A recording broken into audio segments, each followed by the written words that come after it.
46. The sixth principle, means of existence. 4 Avenue de Camoins, Paris. One of the most important principles of the teaching of Baha'u'llah is the right of every human being to the daily bread whereby they exist, or the equalization of the means of livelihood.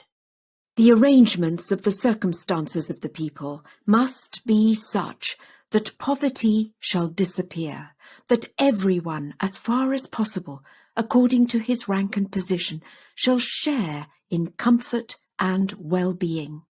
We see amongst us men who are overburdened with riches on the one hand, and on the other those unfortunate ones who starve with nothing. Those who possess several stately palaces, and those who have not where to lay their head. Some we find with numerous courses of costly and dainty food, whilst others can scarce find sufficient crusts to keep them alive. Whilst some are clothed in velvets, furs, and fine linen, others have insufficient, poor, and thin garments with which to protect them from the cold. This condition of affairs is wrong and must be remedied. Now, the remedy must be carefully undertaken. It cannot be done by bringing to pass absolute equality between men. Equality is a chimera. It is entirely impracticable. Even if equality could be achieved, it could not continue, and if its existence were possible, the whole order of the world would be destroyed. The law of order must always obtain in the world of humanity. Heaven has so decreed in the creation of man. Some are full of intelligence, others have an ordinary amount of it, and others again are devoid of intellect. In these 3 classes of men there is order, but not equality. How could it be possible that wisdom and stupidity should be equal?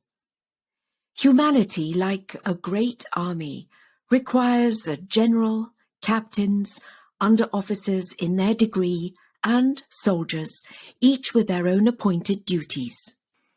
Degrees are absolutely necessary to ensure an orderly organization.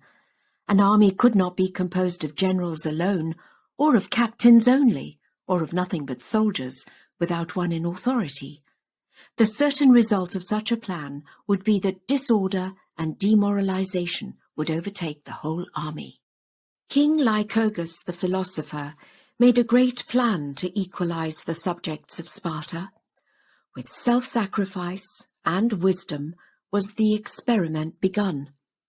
Then the king called the people of his kingdom and made them swear a great oath to maintain the same order of government if he should leave the country, also that nothing should make them alter it until his return. Having secured this oath, he left his kingdom of Sparta and never returned. Lycurgus abandoned the situation, renouncing his high position, thinking to achieve the permanent good of his country by the equalization of the property and of the conditions of life in his kingdom. All the self-sacrifice of the king was in vain. The great experiment failed. After a time, all was destroyed. His carefully thought-out constitution came to an end.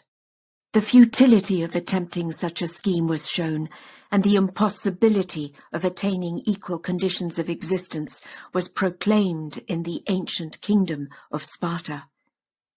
In our day, any such attempt would be equally doomed to failure. Certainly, some being enormously rich and others lamentably poor, an organization is necessary to control and improve this state of affairs. It is important to limit riches, as it is also of importance to limit poverty. Either extreme is not good. To be seated in the mean is most desirable. If it be right for a capitalist to possess a large fortune, it is equally just that his workmen should have a sufficient means of existence.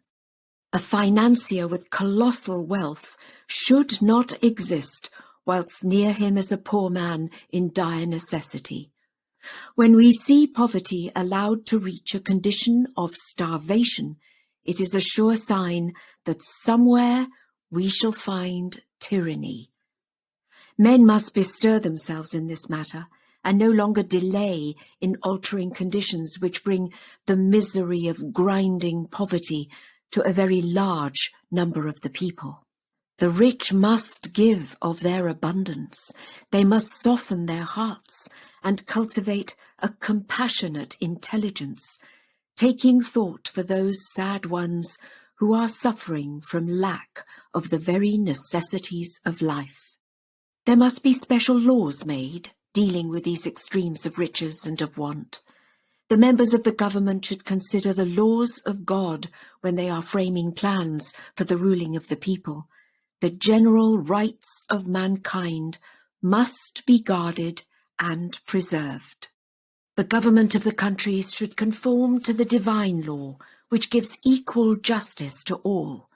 This is the only way in which the deplorable superfluity of great wealth and miserable, demoralizing, degrading poverty can be abolished.